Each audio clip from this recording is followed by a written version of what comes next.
Bonjour à toutes et à tous et bienvenue sur le plateau de Tabou, votre magazine qui explore les tabous féminins avec bienveillance et sans gêne. Aujourd'hui, nous sommes le 26 novembre 2024, c'est-à-dire que ça fait 50 ans que Simone Veil a donné son fameux discours à l'Assemblée nationale. Parce que oui, aujourd'hui, on va parler de l'IVG, un sujet sensible. Sachez que chaque minute, dans le monde, ce sont quand même 138 avortements qui sont pratiqués. Alors dans cet épisode, nous allons retracer l'histoire de l'IVG et nous allons aussi partir à la rencontre de plusieurs femmes qui sont concernées par ce sujet. Mais en parlant d'IVG, qu'est-ce que ça veut dire exactement ces initiales ? Est-ce que vous le savez ? Eh bien, on va demander aux Parisiens si eux, ils le savent. Alors, est-ce que vous savez ce que veut dire IVG ? L'IVG, c'est l'intervention volontaire de grossesse.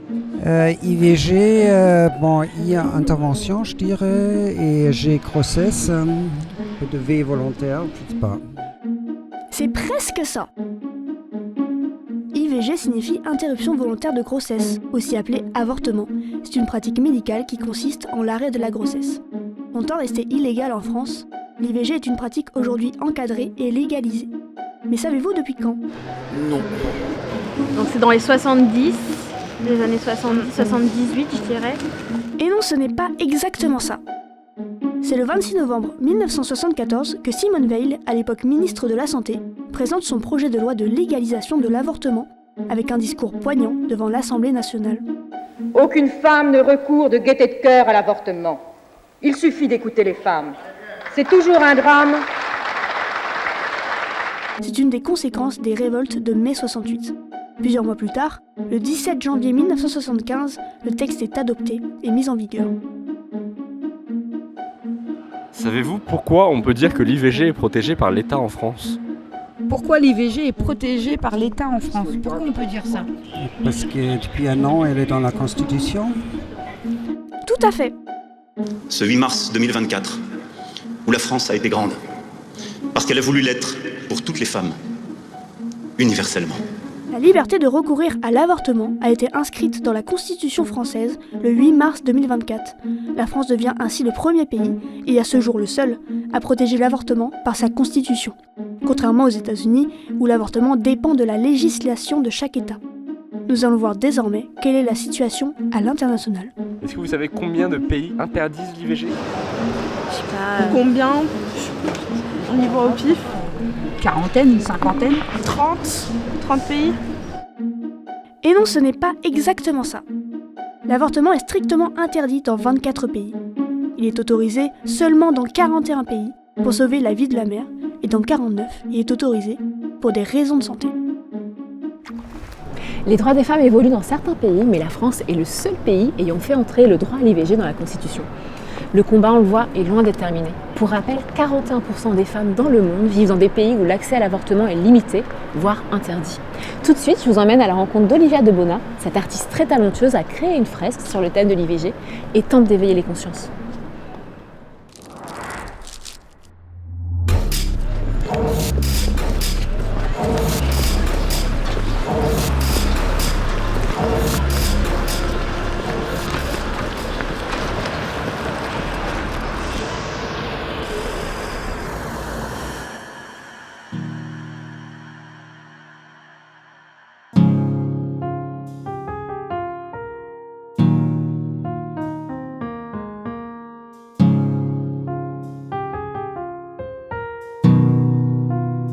Commandée par Amnesty France et réalisée sur le mur des droits humains, la fresque d'Olivia de Bona aborde le droit des femmes et plus précisément le droit à l'IVG.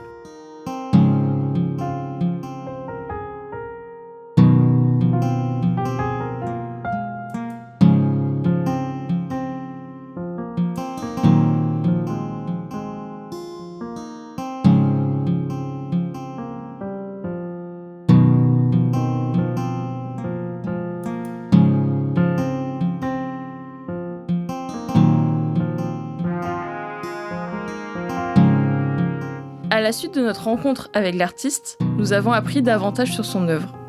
L'artiste exprime dans sa fresque qu'une femme doit être libre de décider de poursuivre ou non une grossesse, peu importe la raison, sans être jugée ni en avoir honte. Comme beaucoup d'autres femmes, elle est convaincue que la bataille n'est pas encore gagnée. Sur la fresque, l'histoire d'une femme, mais aussi celle de nombreux autres. Olivia s'est inspirée de récits ou de son propre rapport à l'IVG. Le plus difficile pour elle a été la réaction du public. Certaines images montrent des mots rayés et elle l'explique. Ça arrive, c'est plus une frustration que du vandalisme. Ce sont des personnes de l'ombre. Cependant, cela n'enlève pas la force du message derrière cette fresque, un message pour sensibiliser le public à l'importance de ce droit à disposer de son corps.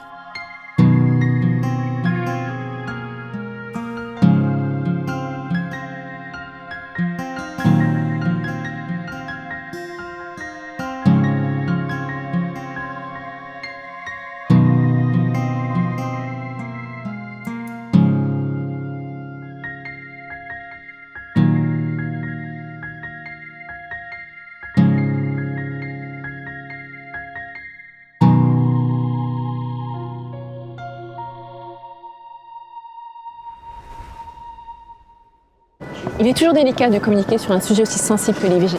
Cependant, une chose reste sûre, les femmes doivent avoir le droit de disposer de leur corps comme elles le souhaitent. Elles doivent avoir le droit de mener une grossesse à terme ou non. Le droit à l'IVG est un droit fondamental. Tout de suite, je vous emmène avec moi à la rencontre de deux femmes. Elles sont de deux générations différentes, mais elles ont été toutes les deux concernées de près ou de loin par l'IVG. Vous allez le voir, c'est une rencontre qui ne va pas vous laisser indifférent. Je m'appelle Jo, j'ai 78 ans, donc j'ai fait un bout de chemin dans le féminisme et dans les droits des femmes. Bonjour, je m'appelle Cléa, j'ai 22 ans, voilà, et je viens ici pour parler de mon expérience avec Jo et avec vous. Et donc, Jo, à l'époque, comment l'opinion percevait l'IVG ? Quelle était l'opinion, notamment des femmes ? Les femmes qui n'étaient pas concernées étaient très rétrogrades. Et par contre, les femmes qui étaient concernées étaient très très malheureuses et vivaient ça très très mal quand elles continuaient à vivre, parce qu'elles y laissaient souvent leur peau. Certes, ça a changé parce qu'il y a eu la loi Veil en 1975, mais il y a une grande vigilance parce qu'il faut savoir comment elle est appliquée. Est-ce que vous pouvez me parler des différents types d'interventions de l'IVG ? Avant, ça ne pouvait pas se faire. Il fallait connaître quelqu'un, il fallait trouver un médecin qui accepte, chose qui était très très rare. C'était clandestin, fait par des femmes qu'on appelait des faiseuses d'anges. Et ça se passait, on leur mettait une sonde comme ça sur la table de cuisine en général, et ça pouvait se terminer mal à l'hosto, ou bien complètement, elles perdaient la vie. Alors moi, je l'ai vécu très très mal. Aucune femme ne se sent confortable dans un avortement.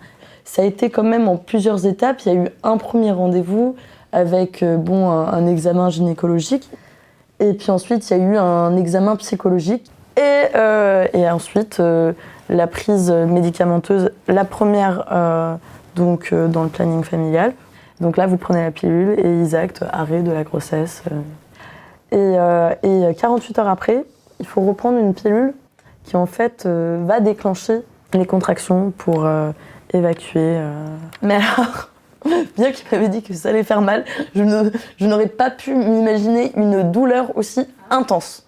Et justement, qu'est-ce qui mérite de changer alors Ce qui peut être changé, c'est le regard. C'est un sujet qui n'est pas tabou, qui regarde la femme. C'est elle-même qui décide et on n'a pas besoin de l'avis des autres. C'est un acte médical comme un autre, on n'a pas besoin de sous-entendus, de pression psychologique. C'est surtout lutter contre la culpabilité qu'on veut nous coller dans la tête. Parce qu'il n'y a pas à être coupable de ça, il n'y a aucune culpabilité. Nous sommes en 2024 et pour beaucoup d'entre nous, cela paraît normal que les femmes puissent avorter facilement. Or, il y a des reculs législatifs régulièrement dans le monde. En témoigne l'exemple de la Cour suprême des États-Unis qui a annulé le droit constitutionnel à l'IVG. Avorter, ce n'est pas anodin. C'est une épreuve qui peut être source de souffrance, voire de traumatisme. C'est pourquoi, même aujourd'hui, même en 2024, il est important de continuer le combat, de rester unis. Parce que non, rien n'est encore gagné. C'est ainsi que s'achève notre émission. D'ici la semaine prochaine, nous avons une dernière question à vous poser. Est-ce que vous avez déjà entendu parler du vaginisme ? Et les Parisiens, est-ce qu'ils connaissent ? Le vaginisme, non. Alors non, pas du tout. À la semaine prochaine pour vous informer sur ce trouble sexuel méconnu tant par les hommes que par les femmes. En attendant, je vous souhaite une très bonne soirée. Merci à vous d'avoir suivi Tabou.